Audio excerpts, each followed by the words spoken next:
Hi guys, I'm Kevin. Welcome to my channel. Today we're going to talk about cutting tools for canoe trips.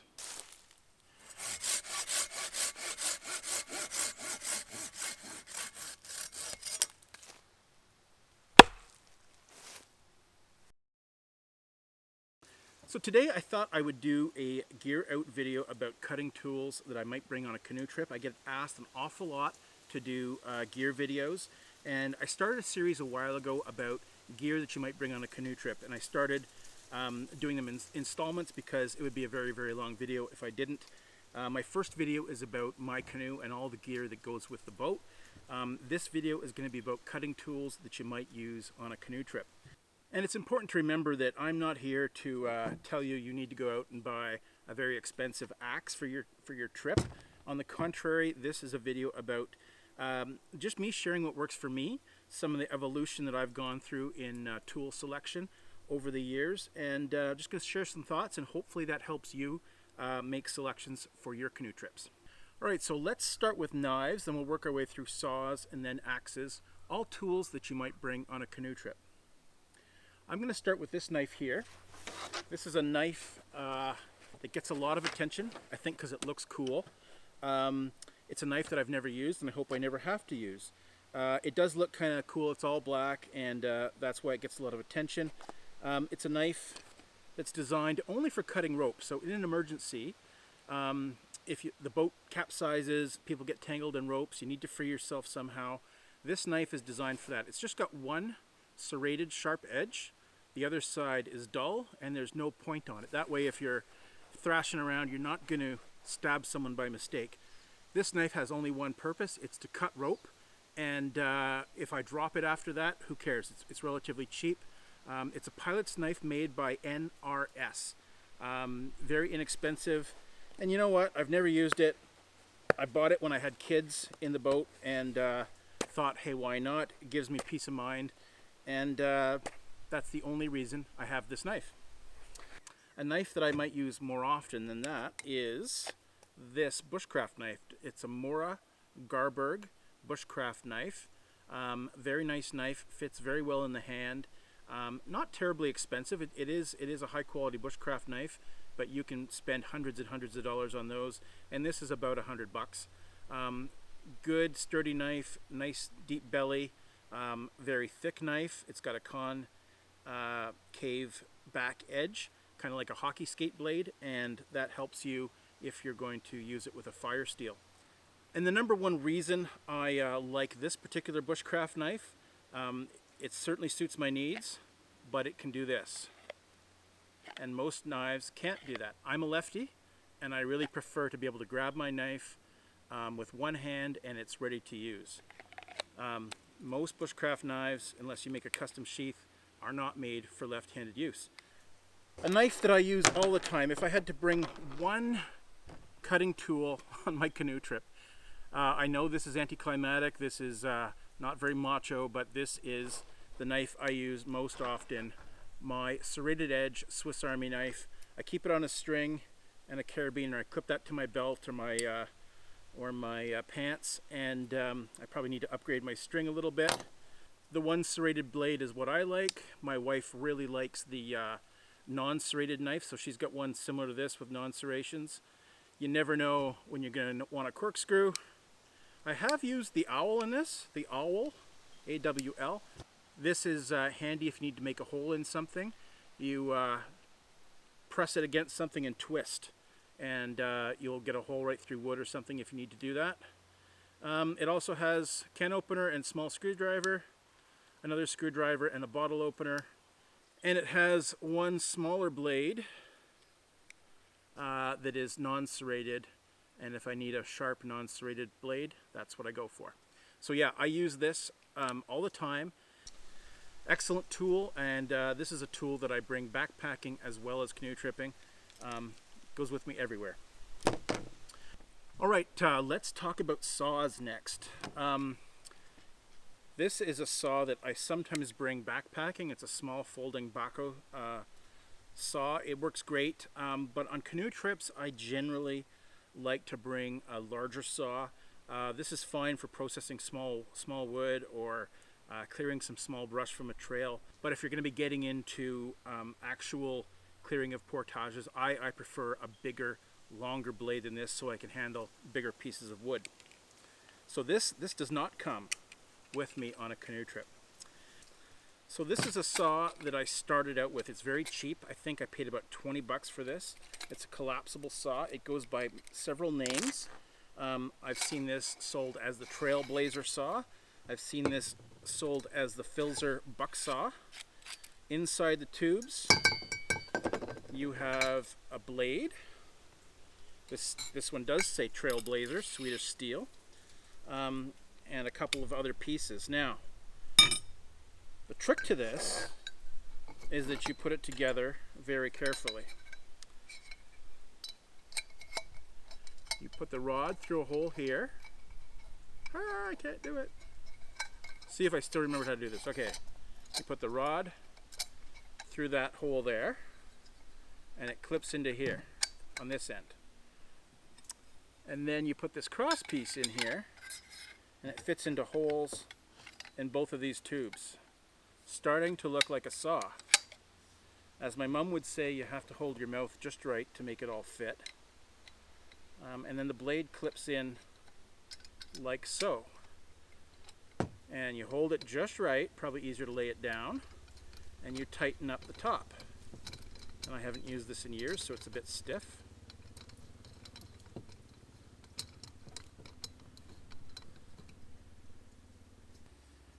All right, there you go.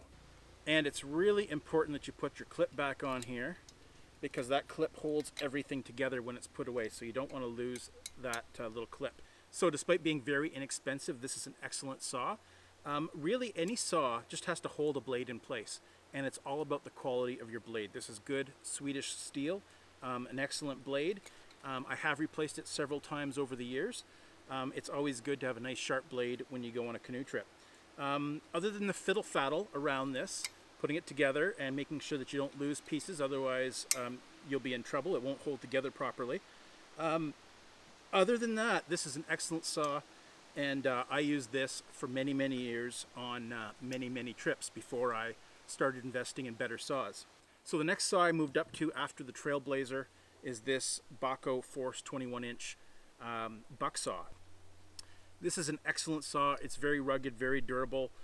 It does not break down. This is the size it is, and it's got a bit of weight to it, which on most canoe trips you don't mind bringing a bit of extra weight as long as you're bringing along a valuable tool.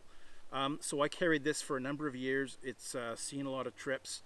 So although these have an excellent blade, again Swedish steel, they often come with a very flimsy blade guard, and so folks usually improvise something else, as I've done here. I've got a bungee cord wrapped around a piece of rubber hose, and that protects the blade. So this is an excellent saw. It's a bit heavy, and the other drawback is that putting the blade guard on and off is a little bit of a tedious chore, not terrible. I have seen other versions of homemade blade guards. They're not all as, some of them are a lot easier to use than this, but this is what I've got for now. Maybe someday I'll upgrade my blade guard. But that works. Just takes a little bit of time to put on and off. So the next saw I upgraded to more recently was this folding Silky Bigboy saw. It folds nicely like that. The teeth are a little bit exposed. I have caught things on this. It'd be better if the teeth were completely immersed in the handle, but they aren't. A really nice saw though. It is designed for arborists, and the tooth pattern here is designed for green hardwood, and I tell you, this goes through green hardwood like butter. So what I like about this saw the most is that it's very, very handy on portages, because it's easily stowed in the outside pocket of your pack, and it deploys really, really quickly, and like I said, it cuts through hardwood very, very well. Much, much easier to deploy than this, and much easier to deploy than this, for sure. All right, excellent saw. So the most recent purchase I've made, and the saw that I bring most commonly these days, is this. This is the Bob Durst folding Bucksaw. It comes apart relatively easily. There is the blade. It's got this nice Swedish steel blade and a aluminum frame handle. You flip that around, and it doesn't matter which way it goes. You put the blade on.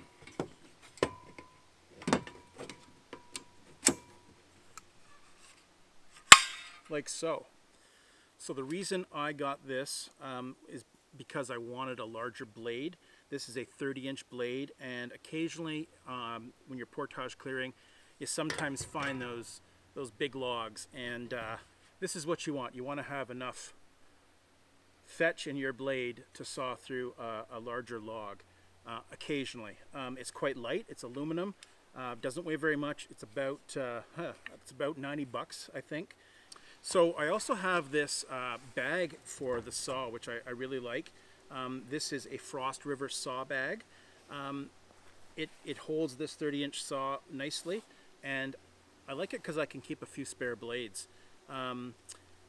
This blade here is a all-purpose blade with teeth and rakers. It'll cut through, you know, dry conifer, wet conifer, dry hardwood, wet hardwood, okay. It's an all-purpose blade. But I've got another blade here with all teeth, and if I'm in a situation where I'm processing a lot of dry conifer, I'll mount that one. And I've also got a spare all-purpose blade in case that one gets a kink in it. So again, I think this is an excellent saw. I'm not trying to sell you this saw. There are others with similar design. Esker makes a wooden version, kind of like this, a little bit different. Agua Canyon makes a Boreal 21-inch saw blade, which is also excellent from what I understand.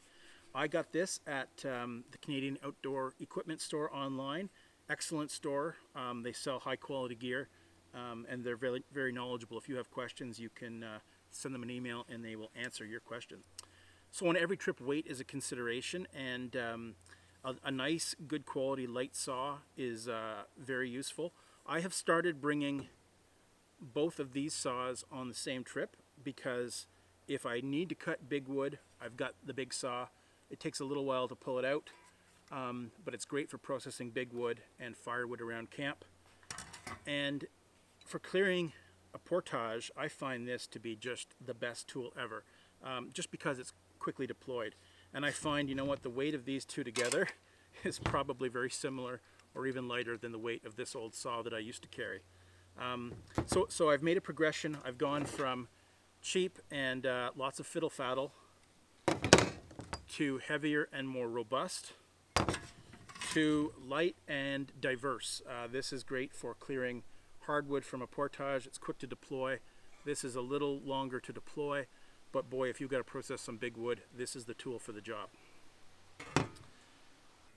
So we're going to go to axes next, but you know what? If I had to choose between a saw and an axe, I would pick the saw every time.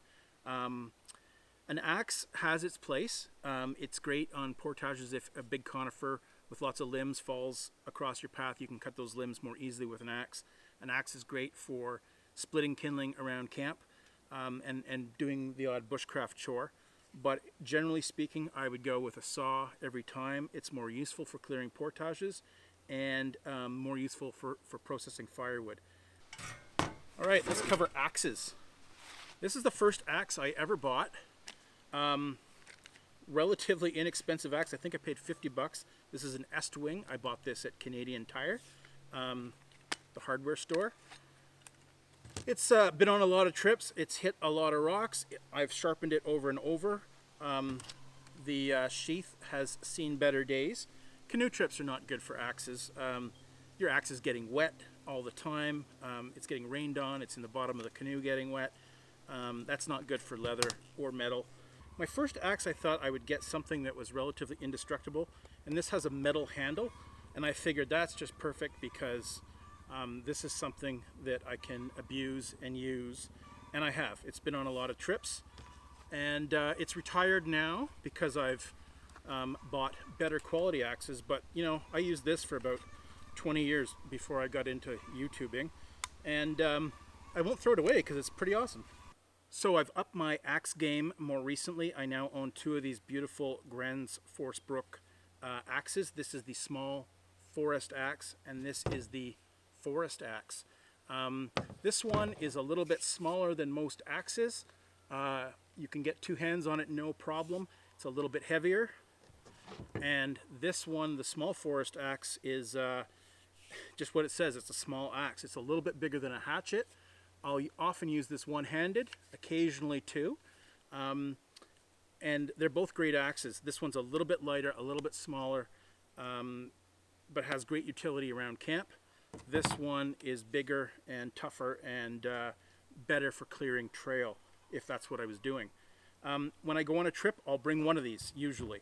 Again, if weight is an issue, if I'm doing a lot of long portages, I might not even bring an axe. I'll just rely on a saw. But normally, I'll bring an axe.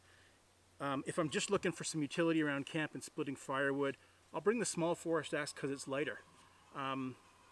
If I think I might be getting into an area with lots of blowdown and I might be clearing portages more aggressively, I'll bring this axe. These are fantastic axes. They are very expensive, but they're worth the money. Just fantastic quality. They're extremely sharp and they come sharp. So sharp, in fact, that I cut right through the leather once putting this away not so carefully. This particular sheath is very, very snug, and I've got a little nick in it. The axe cut right through the leather, and I actually cut my finger that day as well. So super, super sharp axe. You want to respect these if you're using them. Alright, so that's an overview of tools for canoe trips and my thoughts around those.